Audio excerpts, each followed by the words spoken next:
Arizona Territory, 1874.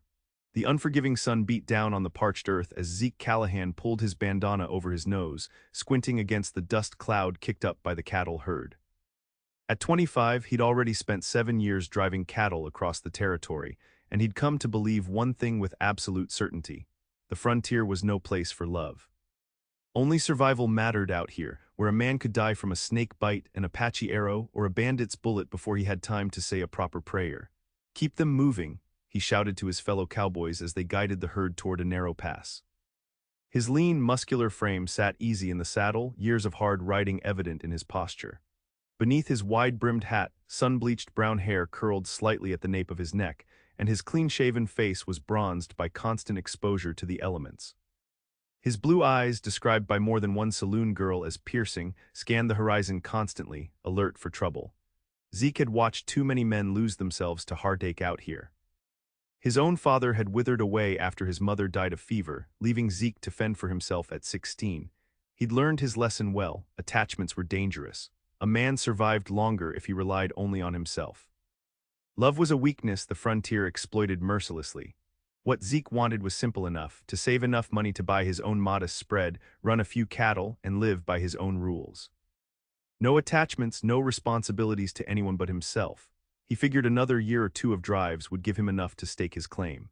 At night, though, when the campfire died down and the other men snored under the vast canopy of stars, Zeke sometimes felt the hollowness of his existence pressing down on him like a physical weight. In those moments, he'd push away the thought that perhaps what he truly needed wasn't solitude, but someone to share the beauty and brutality of frontier life. By morning, he always dismissed such notions as foolishness. 20 miles to the southeast, in the settlement of Cottonwood Springs, Talia Ortega stood on the porch of her family's modest adobe home, watching the afternoon thunderclouds build over the distant mountains. At 20 years old, with long black hair that fell in waves down her back and eyes the color of dark honey, she drew admiring glances wherever she went. Today, her simple cotton dress of deep blue complemented her copper skin, a heritage of her Apache mother and Spanish father. Talia's world had collapsed 3 months ago when influenza had claimed both her parents in the span of a week. Now she faced an impossible choice: accept the marriage proposal of the town's wealthy merchant, Harold Simmons, a man 30 years her senior, or lose her family home to the bank. What had once been a happy life full of possibility had narrowed to a grim path of mere survival. "Miss Ortega," called a voice from the road, "I've brought those supplies you ordered." Talia forced a smile as the delivery boy approached with a small parcel. "Thank you, Jimmy, just leave it on the porch." "Ma says to remind you the sewing circle meets tomorrow," he added, placing the package down. "Please thank her, but I have too much to do here." The sympathy in the townspeople's eyes had become unbearable. They all knew what awaited her, either Simmons or destitution. As the boy rode away, Talia picked up the package and went inside. Her home still held the warmth of her mother's touch: hand-woven rugs, carefully tended houseplants, and the scent of dried herbs hanging from the kitchen rafters. Her mother had taught her the Apache ways of healing and living in harmony with the land, while her father had ensured she could read, write, and manage accounts with precision. Talia believed she could make her own way if given the chance. She had skills as a healer, spoke 3 languages, and knew the territory better than most. But as a woman, particularly one of mixed blood, opportunity seemed as distant as the horizon. What she wanted was to preserve her independence and her heritage. What she needed, though she scarcely admitted it to herself, was someone who would see her as an equal, not as property to be acquired or a burden to be tolerated. That evening, as Talia prepared a simple supper, a pounding at her door startled her. She opened it to find her neighbor, Mrs. Whitaker, breathless and pale. "Talia, come quick, it's my William." He was thrown from his horse. "He's bleeding something awful, and the doctor's gone to the mining camp for the week." Without hesitation, Talia grabbed her mother's medicine bag and followed the frantic woman. This was the reality of frontier life: emergencies that couldn't wait for proper doctors, neighbors relying on each other to survive. As she worked to clean and stitch the deep gash on the rancher's temple, Talia had no idea that 20 miles away, events were unfolding that would irrevocably alter the course of her life. The cattle drive had been plagued with problems from the start. 2 cowboys had quit after a dispute with the trail boss, leaving them short-handed. The herd was skittish, spooked by a mountain lion that had stalked them for 3 nights running. Now, as they approached Cottonwood Creek, dark clouds gathered ominously overhead. We need to find high ground before that storm hits, Zeke called to Mitch, the veteran cowhand riding beside him. That creek can flood in minutes. Trail boss says we're pushing through, Mitch replied, his weathered face creased with concern. Zeke shook his head. That's suicide. I've seen what a flash flood can do. But the boss was determined to make up for lost time, and the cattle were already being driven toward the creek crossing. Zeke fell back, a sense of dread building in his gut. The first fat raindrops began to fall as the lead steers entered the water. What happened next seemed to unfold in slow motion. A deafening crack of thunder spooked the herd, and suddenly the organized drive disintegrated into chaos. Cattle bolted in all directions as the heavens opened. Zeke spurred his horse after a group breaking away toward a steep ravine where they'd surely break their legs or necks. He didn't see the low-hanging branch until it was too late. It caught him squarely across the chest, sweeping him from his saddle with such force that the world went black before he hit the ground. When consciousness returned, Zeke found himself staring up at an unfamiliar ceiling. Pain radiated through his chest with each breath and his head throbbed mercilessly. He tried to sit up but fell back with a groan. "You should not move," said a soft voice. "Your ribs are badly bruised, perhaps broken." Zeke turned his head to see a young woman moving toward him, carrying a steaming cup. The simple movement sent fresh pain shooting through his skull. "Where am I?" he managed. "My home." "In Cottonwood Springs." She helped him take a sip of bitter-tasting tea. "I am Talia Ortega. Some ranchers found you unconscious by the creek after the storm. They brought you here because I help with such things." Zeke studied her as she spoke. Her movements were graceful, confident. Her face, framed by those remarkable black waves, showed intelligence and something else, a wariness perhaps. She was undeniably beautiful, but it was a beauty tempered by purpose and strength. "Zeke Callahan," he offered. "I was with the Circle Bar Cattle Drive." He winced as he shifted position. "The herd." "Scattered," she said. "But the men rounded up most of them. Your trail boss left word that they would continue to Prescott once the creek subsides. He said to join them when you are able." Zeke absorbed this information, left behind. It wasn't the first time the harsh realities of the trail had resulted in a man being abandoned to his fate. Sympathy wasn't a commodity that flourished on cattle drives. "How long have I been here?" "2 days," Talia replied, setting down the cup. "The fever broke last night. You have a hard head, mister." Callahan, there was the slightest hint of amusement in her voice. "So I've been told." He tried to smile but grimaced instead. "I'm obliged for your care, Miss Ortega, but I can't impose. If you could point me toward the nearest boarding house." "You are going nowhere for at least another day," she said firmly. "Doctor's orders." "Doctor?" "My mother was a healer among her people, she taught me. The town doctor is away, so for now I am what you have." Her tone brooked no argument. Zeke relaxed back onto the pillow, too weak to protest further. As Talia moved around the room, tending to a pot on the stove and straightening items on a shelf, he noticed details he'd missed initially. The mixture of furnishings that spoke of different cultures blending together, the herbs hanging from rafters, the books carefully arranged on a small shelf. "Your people?" he asked cautiously. Talia paused, then turned to face him directly. "My mother was Apache, my father was Spanish." She said it with a lift of her chin, as if expecting judgment. Zeke had encountered plenty of prejudice in his travels, against Indians, Mexicans, Chinese workers, freed slaves. He'd never much understood it. A man was a man, to be judged by his actions, not his bloodline. "That explains the exceptional tea," he said with a straight face. "Tastes like liquid punishment." For a moment Talia stared at him, then her lips curved upward slightly. "It is medicine, not refreshment. Willow bark for pain and fever." "Well, it's working, so I'll not complain further." He glanced around the room again. "You live here alone." A shadow passed over her face. "My parents died 3 months ago." "Influenza." "I'm sorry," Zeke said and meant it. He knew all too well the hollow feeling of becoming an orphan, even as an adult. Talia nodded her acknowledgement and moved toward the door. "Rest now. I will bring food later." As she left, Zeke found himself thinking that Talia Ortega was unlike any woman he'd encountered before. There was a self-possession about her that commanded respect, and beneath her composed exterior, he sensed both strength and sorrow. It was an intriguing combination that made him want to know more, a dangerous curiosity for a man who prided himself on avoiding attachments. By the following morning, Zeke could sit up without feeling like he was being stabbed. Talia helped him to a chair on the front porch, where the fresh air and sunshine worked better medicine than any tea. "Your color is better today," she observed, setting a plate of beans and tortillas beside him. "Another day of rest, and you can probably ride if you are careful." Zeke nodded his thanks for both the assessment and the food. As he ate, he watched Talia tend to her small garden, noting the practiced way she checked each plant. It was clear she knew the land and its offerings intimately. "You planning to stay in Cottonwood Springs?" he asked, curious about her situation. Talia's hands stilled momentarily. "That depends." "On." She straightened and faced him, wiping her hands on her apron. The morning sun caught the rich amber tones in her eyes. "On whether I marry Harold Simmons by the end of the month."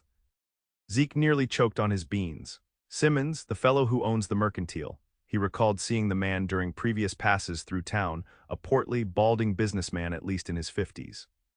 "The same." Talia's voice was neutral, but her eyes flashed with something, anger perhaps, or determination. "Forgive me for saying so, but you don't sound enthusiastic about the prospect." "Mr. Simmons holds the note on this house. My father borrowed against it for medical treatments before they died." She gestured to the modest adobe structure. "I have until the end of the month to repay the debt or accept his generous proposal." The bitterness in her voice when she said generous told Zeke everything he needed to know. "And if you do neither?" "Then I lose my home and must seek employment elsewhere." She shrugged, a gesture that failed to mask the gravity of her situation. There are limited options for a woman of mixed blood in the territory, particularly one without family. Zeke felt a surge of indignation on her behalf. He'd seen this story play out before, vulnerable women forced into marriages of convenience or worse. Seems unfair, a man using financial leverage that way. "The frontier is not concerned with fairness, Mr. Callahan." Talia turned back to her garden. "Only survival." Her words, so close to his own philosophy, struck him forcefully. Yet coming from her they sounded hollow, a rationalization rather than a truth. Before he could respond, the sound of approaching hoofbeats drew their attention. A man on a lathered horse came galloping up to the house, pulling his mount to a skidding stop. "Miss Ortega, thank the Lord you're home." "It's the Richardson boy, he's been snake-bit, his pa's bringing him now." Talia was already moving, all business. "How long ago?" "Maybe 20 minutes, up by the north pasture." "Tell them to bring him straight in, and fetch Mrs. Winters if you can find her, I'll need help." As the messenger galloped away, Talia hurried inside. Zeke, feeling useless, managed to stand and follow her, albeit slowly. She was gathering supplies with quick, practiced movements, bottles, bandages, a sharp knife. "Can I help?" he offered. She glanced up, seeming surprised to find him there. "Yes, move that table closer to the window for better light. And there is a pot of water on the stove. Bring it here, but be careful not to strain your ribs." Within minutes, a frantic man burst through the door, carrying a boy of about 10. The child's leg was swollen grotesquely, purple streaks already spreading from 2 puncture wounds on his calf. "Rattler got him," the father gasped, his face ashen. "Please, Miss Ortega." "Put him on the table," Talia directed, her voice calm and authoritative. "When did it happen?" "Half hour, maybe more. We came fast as we could." Talia nodded and immediately set to work, cutting away the boy's pant leg. "Mr. Callahan, in that cabinet, the brown bottle marked with a red string." "Bring it here."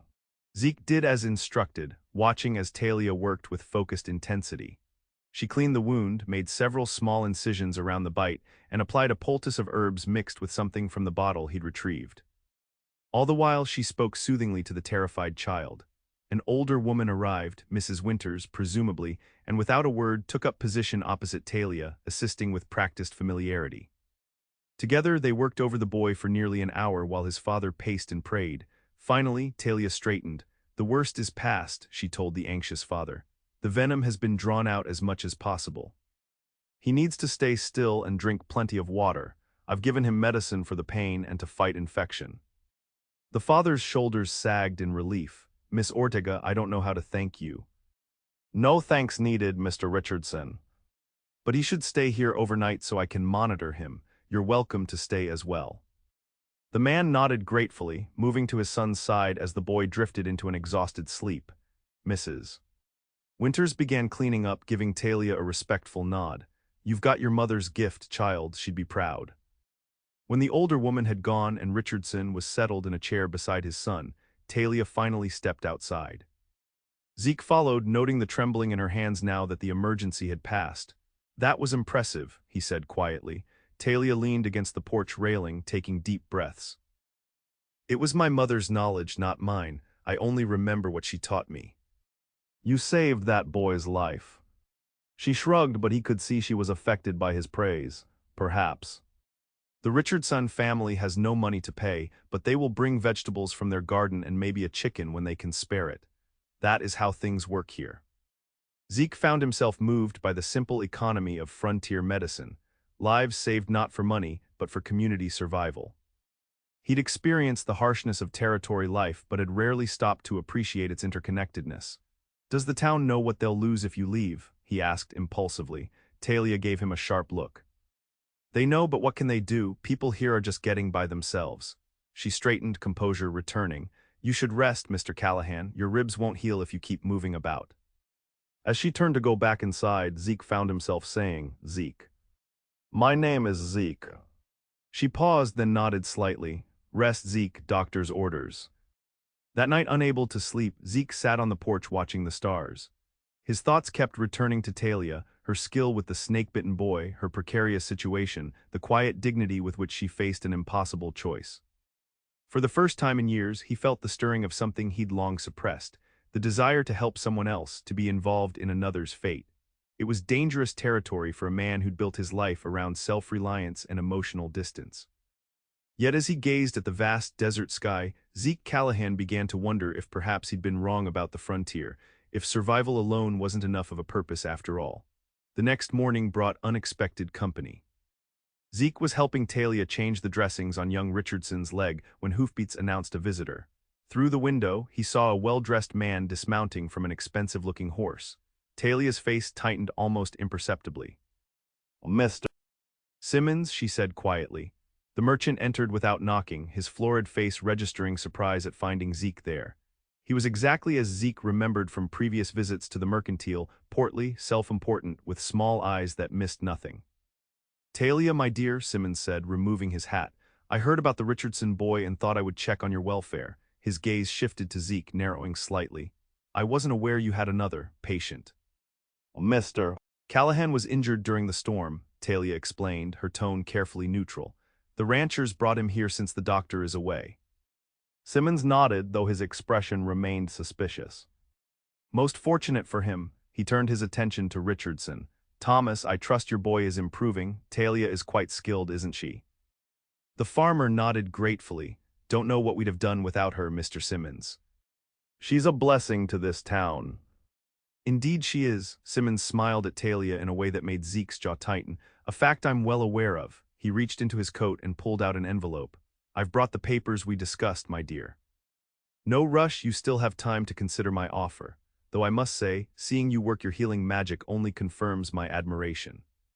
Talia accepted the envelope with a stiff nod. "Thank you, Mr. Simmons." "Well, I won't intrude further," the merchant said, replacing his hat. "Good day to you all." At the door he paused, looking back at Zeke. "Mr. Callahan, when you're recovered, do stop by the store. I carry excellent trail supplies for cowboys passing through." The emphasis on passing through wasn't subtle. After Simmons departed, an uncomfortable silence fell over the room. Richardson mumbled something about checking on his son and moved to the boy's bedside, giving Talia and Zeke some privacy. "Friendly fellow," Zeke commented dryly. "He wants what he wants," Talia replied, tucking the unopened envelope into her apron pocket. "And he usually gets it." "And what do you want?" The question slipped out before Zeke could think better of it. Talia looked at him directly, those honey-colored eyes unreadable. "What I want and what is possible are rarely the same thing, Mr. Callahan. I learned that lesson young." "Zeke," he corrected automatically. A ghost of a smile touched her lips. "Zeke," she acknowledged, "how are your ribs feeling today?" He recognized the change of subject for what it was. "Better. I think I could ride tomorrow if you're eager to be rid of me." "I'm not in the habit of pushing injured men out the door," she replied. "But if you feel strong enough, I won't stop you." That afternoon, the Richardson boy was well enough to be taken home. As Talia gave final instructions to the grateful father, Zeke found himself reluctant to contemplate his own departure. The trail boss and the herd would be well on their way to Prescott by now. He could catch up, or he could head straight to his intended destination near Tucson, where he'd been planning to look for land to buy. Either way, Cottonwood Springs would soon be behind him, just another stop on the endless journey that had been his life since his parents died. The thought left him uncharacteristically melancholy. After Richardson and his son departed, Talia busied herself cleaning up. Zeke, feeling restless, offered to help chop wood for her stove. Despite her protests about his ribs, he insisted he needed the activity. As he worked outside, the physical exertion helped clear his mind. His ribs protested, but not unbearably. By the time he'd built up a decent pile of split logs, he'd made a decision. It wasn't his business to interfere in Talia's affairs, but he couldn't simply ride away without at least offering an alternative. He found her in the kitchen, kneading dough for bread. For a moment he just watched her, the practiced movements of her hands, the loose strand of black hair that had escaped her braid, the unconscious grace with which she worked. Something tightened in his chest that had nothing to do with his injured ribs. "I've been thinking," he began, setting down the armload of wood he'd brought in. "A dangerous pastime," she replied without looking up, but he caught the hint of a smile. "I'm heading south toward Tucson. I've saved enough to buy a small ranch, nothing fancy, just enough land to run some cattle." He hesitated, then plunged ahead. "I could use a partner. Someone who knows the territory, understands ranching. Someone with medical knowledge would be particularly valuable." Talia's hand stilled. Slowly she looked up, her expression guarded. "Are you offering me employment, Mr. Callahan?" "A partnership," he corrected. "Equal shares in whatever we build." He hurried on before she could respond. "It wouldn't be easy. Starting a ranch never is, but it would be yours as much as mine. Your own place on your own terms." She studied him, flour dusting her hands. Why would you offer such a thing to a stranger? It was a fair question, one he'd asked himself repeatedly while chopping wood. "Because I've spent my life believing the frontier is only about survival, that connections are liabilities. But watching you these past days, how you heal people, how this community relies on you, it's made me wonder if I've been wrong." Talia wiped her hands on her apron, her expression thoughtful. "And what would this partnership entail exactly? What would be expected of me?" Zeke flushed, suddenly realizing how his proposal might be interpreted. "Nothing improper, separate quarters, separate lives if you wish it. Just two people combining resources to build something neither could manage alone." He met her gaze directly. "I give you my word as a gentleman." "I appreciate the offer," she said carefully. "But I hardly know you, Zeke Callahan. For all I know, you could be worse than Harold Simmons." "That's fair," he acknowledged. "You have no reason to trust me, but consider this, I'm willing to sign legal papers giving you half ownership from the start. If I prove untrustworthy, you'd still have your share." Interest flickered in her eyes, quickly masked. "And if I decline to go with you, would your offer extend to financial assistance only?" Zeke shook his head regretfully. "I don't have enough for that. What I'm offering is a chance to build something together, my savings and labor with your knowledge and skills." Talia resumed kneading her dough, though he noticed her movements were less rhythmic now. "When do you plan to leave?" "Tomorrow, if my ribs permit. I'd like to find land before winter." "Then I will give you my answer in the morning," she said. "This is not a decision to be made lightly." Zeke nodded, understanding. He'd surprised himself with the impulsive offer, but now that it was made, he found he genuinely hoped she'd accept. There was something about Talia Ortega that made him want to rethink all his solitary plans. That night, a commotion in town drew them both to the porch. Riders were galloping down the main street, and shouts could be heard from the direction of the saloon. "What's happening?" Talia asked a passing neighbor. "Apache raid at the Morgan Ranch," the man called back. "6 dead, buildings burned. They're gathering a posse to go after them." Zeke felt Talia stiffen beside him. "When?" she asked, her voice tight. "Last night, from what I hear. 15-20 warriors. They're saying it was Neshay's band." As the man hurried on, Talia turned away, her face troubled. "This is bad, very bad." "You know this Neshay?" Zeke asked. She nodded.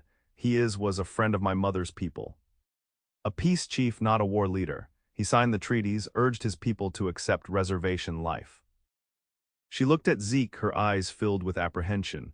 If he has taken up arms, something terrible must have happened. The town was rapidly mobilizing. Men with rifles were gathering in front of the saloon, their faces grim and angry. Zeke could feel the dangerous energy building, fear and hatred coalescing into bloodlust. They'll kill any Apache they find, Talia said quietly, guilty or not. Zeke knew she was right. He'd seen the aftermath of such posses before, the indiscriminate violence, the innocent dead. Where's the nearest Apache camp, the one where your mother's people lived? 3 hours' ride to the northeast. A small band that refused to go to the reservation. She looked at him sharply. Why? Someone should warn them. If that posse finds them, there will be a massacre.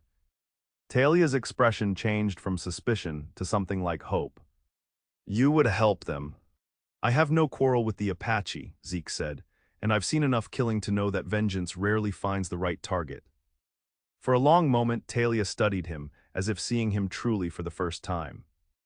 Then she made a decision. I'm going, I know the way, and they know me. Not alone, Zeke insisted. I'll go with you. Your ribs are healing, I can ride, he met her gaze steadily. 2 are safer than 1. While the posse organized, drinking courage at the saloon before their hunt, Zeke and Talia prepared swiftly. She packed medicines and food while he saddled his horse and borrowed another from Richardson's empty corral, leaving payment on the farmer's porch. They slipped out of town unnoticed, heading northeast under the light of a half-moon. Talia rode confidently, setting a pace that respected Zeke's injury while conveying their urgency. They spoke little, both understanding the gravity of their mission. After 2 hours of hard riding, Talia led them off the trail into rougher country. We're close, she whispered. The camp is in a hidden valley ahead. We should approach carefully, they will have sentries. She was right, they had barely entered a narrow ravine when a figure materialized from the shadows, a rifle aimed at Zeke's chest. Talia spoke quickly in a language Zeke didn't understand. The sentry responded, his weapon unwavering. After a tense exchange, he motioned them to dismount and follow him. The Apache camp was well concealed in a small valley, with perhaps a dozen wickiups arranged in a loose circle. As they approached, people emerged, women, children, and a handful of men, most elderly or very young. Zeke realized this was no war party, but a family band of the most vulnerable. An old man stepped forward, dignity evident in his bearing despite his advanced age. Talia bowed her head respectfully before speaking again in Apache. The old man listened, then responded at length, his face grave. When they had finished, Talia turned to Zeke. This is Nantai, an elder. He says Nashe is not responsible for the raid. His band has been at the reservation for weeks. Her expression was troubled. They believe soldiers or settlers committed the attack, disguised as Apache to provoke war. It wouldn't be the first time, Zeke acknowledged grimly. He'd heard of such tactics before, unscrupulous men who wanted Apache land using false flag attacks to stir up violence. Talia translated this to Nantai, who nodded and spoke again. She listened intently, then addressed Zeke. The posse is not the only danger. Army troops have been mobilized from Fort Grant. Nantai says his people must leave tonight, go deeper into the mountains until the truth is discovered. Tell him I'll help if I can, Zeke offered. As Talia translated, the old man studied Zeke intently, then smiled slightly and spoke directly to him in halting English. Daughter of Injuna speaks well of you. Apache remember friends. The camp mobilized with practiced efficiency, breaking down wickiups and packing essentials onto travois. Zeke helped where he could, impressed by the calm organization. These people had clearly faced such emergencies before. As dawn approached, Talia and Zeke prepared to depart. They needed to return to town before their absence was noticed. Nantai pressed a small leather pouch into Talia's hand, speaking softly. She accepted it with evident emotion, embracing the old man before mounting her horse. They rode in silence until well away from the camp. Finally, Zeke asked, will they be safe? Safer than in the path of that posse, she replied. They know the mountains better than any white man. If they reach the high country, they can wait out the danger. And us. When we returned to town, someone might have noticed our absence. Talia's expression hardened. We were treating a sick family on the Perkins homestead all night. They had fever and needed medicine. Zeke nodded, accepting the lie without question. The Perkins place got it. They rode on as the eastern sky lightened. Zeke found himself studying Talia's profile, seeing her in a new light after witnessing her interaction with her mother's people. There was a depth to her he'd only glimpsed before, a complex heritage she navigated with grace and courage. Your Apache name, he said after a while. The old man called you daughter of Injuna. Was that your mother? Talia nodded. It means one who heals with plants. It was her gift, passed down for generations. She fingered the small pouch Nantai had given her. This contains seeds from sacred healing plants. He said I must keep them alive, no matter where I go. The implication hung between them that she might indeed be leaving Cottonwood Springs. Zeke felt a surge of hope but kept his expression neutral. Have you decided? About my offer. She looked at him directly, the rising sun illuminating her face.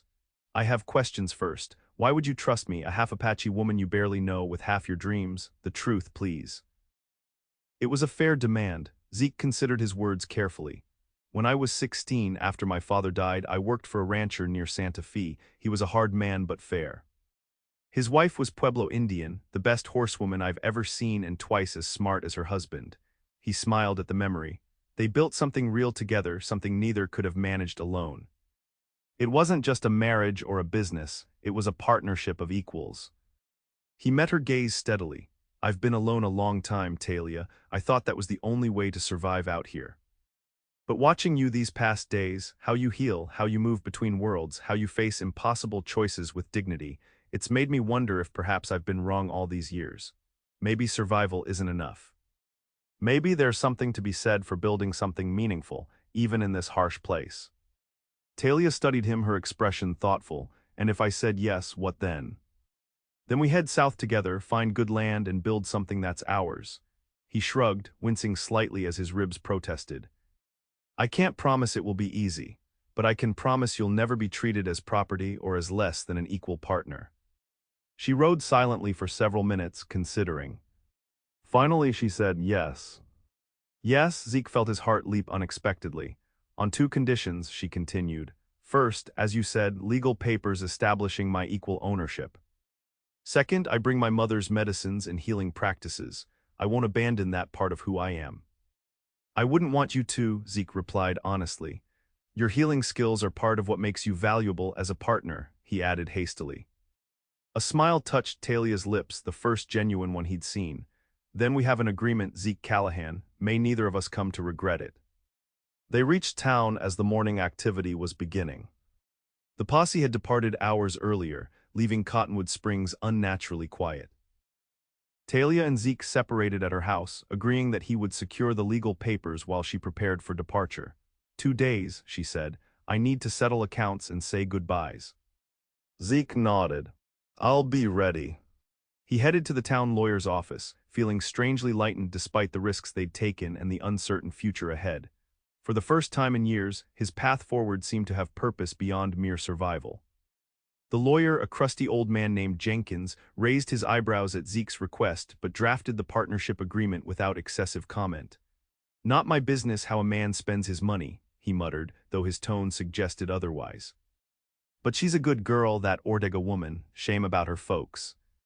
By midday, Zeke had the papers signed and notarized. He was leaving the lawyer's office when he nearly collided with Harold Simmons on the boardwalk. Mr.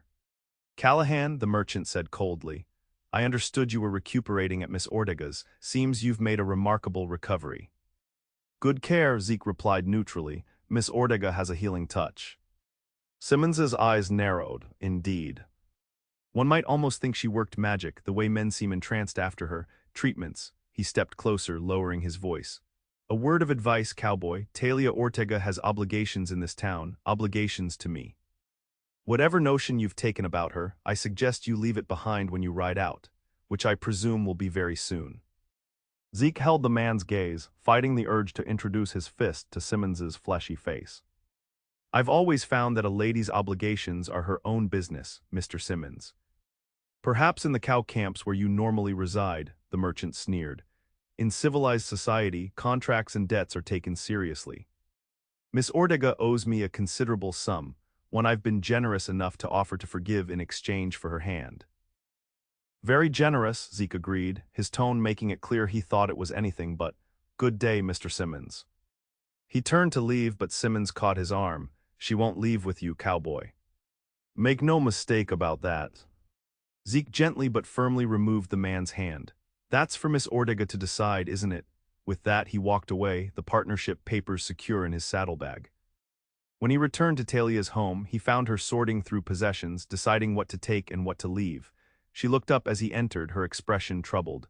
"Mr. Simmons was here," she said without preamble. "He knows we were gone last night." Zeke felt a chill. Did he say how he knew? "His clerk saw us ride out. Simmons has doubled the debt, claiming additional interest and penalties for deceptive conduct. He says if I try to leave town, he'll have me arrested for theft." "Can he do that?" Talia sighed, setting down the book she'd been holding. "The sheriff is his brother-in-law, so yes, practically speaking, he can."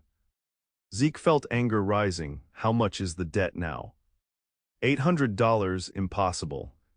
It was indeed an impossible sum, far more than the modest adobe was worth, nearly all of Zeke's carefully saved ranch money. He pulled the partnership papers from his pocket and set them on the table. "It's done," he said simply. "Half of whatever we build belongs to you, legally and binding." Talia picked up the documents, scanning them with evident surprise. "You actually did it, even knowing about Simmons." "I gave my word," he hesitated, then added, "The debt changes things, though. I can't pay that much and still buy decent land." Talia nodded, resignation in her eyes. "I understand the offer was generous, but—" "No," Zeke interrupted. "I'm not withdrawing the offer, I'm saying we need another plan." He paced the small room, thinking, "Simmons can't hold you to a debt that's paid. So we need to find a way to pay it." $800. How? Zeke stopped, an idea forming. "The cattle drive. They'll be in Prescott by now, selling to the army. I'm still owed wages for the drive, not enough, but it's a start." "And the rest?" "I'm not sure yet. But I promise you this, Talia Ortega, I won't leave you to that man's mercy." The intensity in his voice surprised them both. Talia looked at him with an unreadable expression, then slowly nodded. "I believe you." That afternoon, while Talia continued her preparations, Zeke visited the telegraph office. He sent messages to contacts in Prescott and Tucson, following hunches and calling in old favors. By evening he had the beginnings of a plan, risky but possible. "There's army money in Prescott," he explained over supper. "They're buying cattle for the reservations and forts. If I can get there in time to collect my wages and find additional work, I might raise enough." "That's at least 5 days' hard ride," Talia pointed out. "Simmons expects an answer from me in 3. Then stall him. Tell him you're considering his offer, that you need time to prepare yourself for marriage. Flatter him." Talia's expression made it clear what she thought of that suggestion. "And if he doesn't believe me?" "He will if he thinks he's winning." Zeke leaned forward earnestly. "Men like Simmons enjoy the conquest as much as the prize. Make him think you're reluctantly accepting your fate. It will appeal to his sense of power." "You seem to understand such men well," Talia observed. "I've met my share," Zeke replied grimly, "the kind who mistake bullying for strength." They finalized their plan. Zeke would leave for Prescott at dawn, riding hard to reach the cattle buyer before the drive moved on. Talia would delay Simmons, giving Zeke time to raise the money and return. If all went well, they would pay the debt and leave Cottonwood Springs together, heading south to find their ranch. What if it doesn't work? Talia asked as they stood on the porch that night, the stars bright overhead. What if you can't raise the money or Simmons won't accept it? Zeke considered this. Then we find another way. I won't abandon you to this situation, Talia. I give you my word on that. She studied him in the moonlight, her expression softening. Why does this matter so much to you? You barely know me. It was a question Zeke had been asking himself. The intensity of his determination to help Talia surprised him. It went beyond simple attraction or even the business partnership he'd proposed. Something about her courage, her dignity in the face of impossible choices, had awakened a protective instinct he hadn't known he possessed. I've spent years believing the frontier leaves no room for connections, he said slowly. That a man survives best alone, but seeing you how you heal others, how you bridge different worlds, how you face hardship with grace, it's made me question everything I thought I knew. He met her gaze directly. Maybe I'm helping you because, in a way, you've already helped me. Talia's eyes widened slightly, and for a moment, Zeke thought he'd said too much. Then she reached out and lightly touched his arm. Be careful in Prescott. And hurry back. The simple touch and the concern in her voice warmed him more than he cared to admit. I will. Dawn saw Zeke riding out, his ribs still tender but his determination unwavering. He pushed his horse harder than was wise, stopping only when necessary to rest the animal. The terrain was challenging, desert giving way to rocky foothills, the summer heat unrelenting. By the third day he reached Prescott dusty and exhausted. The cattle drive had indeed arrived, and Zeke found several of his former companions at the Bucket of Blood saloon. Callahan. "Thought you were dead," Mitch exclaimed, slapping him on the back painfully. "Trail boss figured you'd broken your neck in that storm." "Nearly did," Zeke replied, ordering a whiskey. "I'm here for my wages. Where's Thornton?" The trail boss was skeptical but paid what was owed, $65, far short of what Zeke needed. But it was a start. The next 2 days were a blur of activity as Zeke pursued every light his telegrams had generated. He signed on for a short drive to Fort Whipple, earning another $40. He won $120 in a high-stakes poker game that nearly turned violent when a sore loser accused him of cheating. He sold his saddle and bought a cheaper one, pocketing the difference. By the end of the 4th day, Zeke had accumulated just over $400, half of what he needed. Desperation drove him to seek out a man named Cortez, whom he'd heard might have work of a more questionable nature. Cortez operated from a back room of a Mexican cantina on the outskirts of Prescott. He studied Zeke with calculating eyes when he inquired about employment. "I might have something," Cortez said slowly, "but it is not without risk.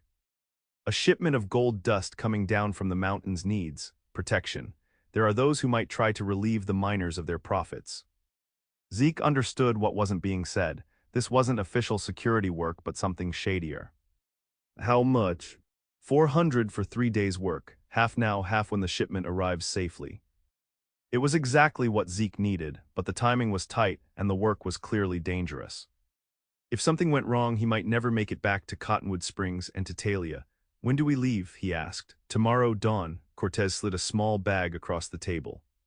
"Your advance." Zeke pocketed the money, knowing he was crossing a line he'd always avoided before.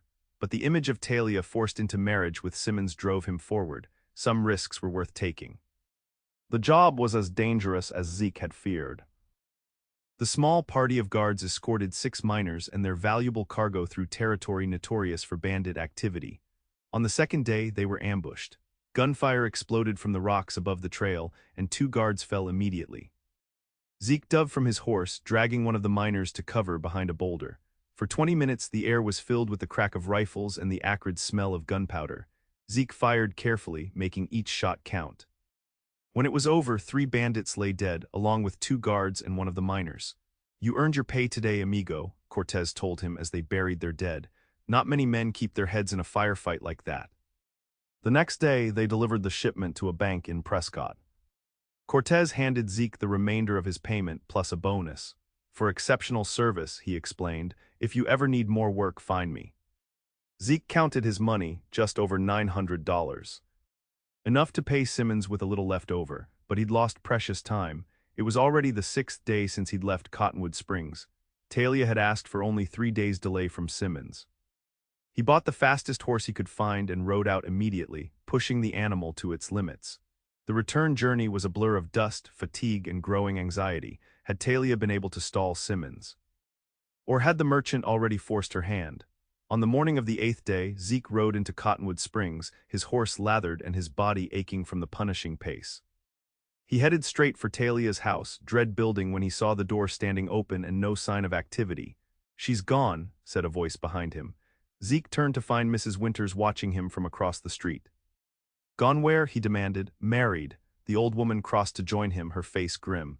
"Simmons forced her hand 3 days ago, said he was tired of waiting, that she'd been making a fool of him. They left for Tucson yesterday. Simmons has business interests there."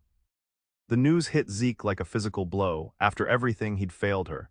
"Did she?" He couldn't finish the question. Mrs. Winters seemed to understand. "She didn't go willingly, if that's what you're asking. She stalled as long as she could, hoping you'd return." The old woman's eyes were knowing. "She believed in you, young man." Determination replaced Zeke's despair. "Which road to Tucson did they take?" "The stage road, there in a private buggy, Simmons's pride and joy, left yesterday morning." Zeke nodded his thanks and remounted, ignoring his exhaustion. A buggy would be slower than a lone rider. If he pushed hard, he might still catch them before they reached Tucson. The stage road south was well-traveled but punishing. Zeke rode with single-minded purpose, stopping only when his horse needed rest.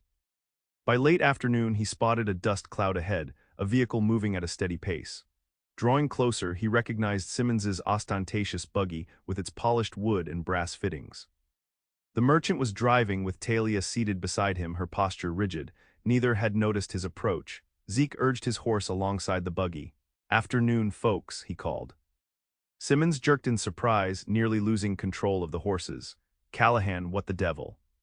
"I've come for Miss Ortega," Zeke said, his voice calm despite the rage he felt seeing Talia's pale, resigned face. "That's Mrs. Simmons to you," the merchant sneered, recovering his composure. "You're too late, cowboy. We were married 3 days ago." Zeke looked to Talia, whose eyes held a mixture of shock, hope, and warning. "Is that true?" he asked her directly. Before she could answer, Simmons cut in. "Of course it's true. Now be on your way before I wasn't asking you," Zeke interrupted, his eyes never leaving Talia's face. "Talia, are you Mrs. Simmons?" She straightened slightly, something resolute entering her expression. "No," she said clearly. "I refused. He is taking me to Tucson, where he says a judge will force the marriage to satisfy the debt." Simmons's face purpled. "You lying Indian witch, after all my generosity." "Enough," Zeke snapped, his hand moving to rest on his holstered pistol. "I've come to pay the debt, Simmons. $800 as agreed." The merchant's expression shifted from rage to calculation. "The debt has increased. It's now 1,000. "The debt was 800 3 days ago," Zeke countered. "I have it here in full. Once paid, Miss Ortega owes you nothing." For a tense moment, Simmons seemed to consider resisting. Then, perhaps seeing the determination in Zeke's eyes or calculating that the money was worth more than Talia, he nodded curtly. "Fine, pay the debt and be done with it." Under the hot Arizona sun, on a dusty road miles from anywhere, Zeke counted out $800 into Simmons's eager hands. When the last bill had been verified, he turned to Talia. "You're free," he said simply. "If you still want to come with me, there's a place for you." Without hesitation, Talia gathered her small bag and climbed down from the buggy. Simmons made no move to stop her, too busy counting his money. "You'll regret this," the merchant called as they mounted Zeke's tired horse together. "Both of you." Neither looked back as they rode away, Talia's arms encircling Zeke's waist, her cheek pressed against his back. They rode in silence for several miles until they were well away from Simmons. Finally, Talia spoke. "You came back." "I gave my word," Zeke replied, feeling the simple truth of it in his bones. "I'll always come back." They made camp that night beside a small creek, the horse grazing contentedly nearby. Under a canopy of stars, they shared the simple food Zeke had in his saddlebags and told each other of the days they'd been apart. Talia listened wide-eyed to Zeke's account of the gunfight. "You risked your life for my freedom," she said when he'd finished. "It seemed a fair exchange." He hesitated, then added, "I've been thinking about what you said before about what I want and what's possible not being the same thing. I've spent years believing that on the frontier a man can only count on himself, that attachments are weaknesses, but these past days racing to get back to you, I've realized I was wrong." Talia's eyes reflected the firelight as she studied him. "And what do you want now, Zeke Callahan?" "A partner," he said honestly, "someone to build something with, someone who sees the frontier not just as a place to survive but as a place to live." He met her gaze directly. "I want you, Talia, not just as a business partner, but I'll understand if that's not what you want." For a long moment she was silent, the crackling of the fire the only sound between them. Then she moved around the fire to sit beside him. "When I thought you weren't coming back, I realized something too. I've spent my life between worlds, not fully Apache, not fully white. Always adapting to survive." She placed her hand on his. "With you, I don't feel caught between worlds. I feel like I'm creating a new one." Zeke turned his hand to clasp hers.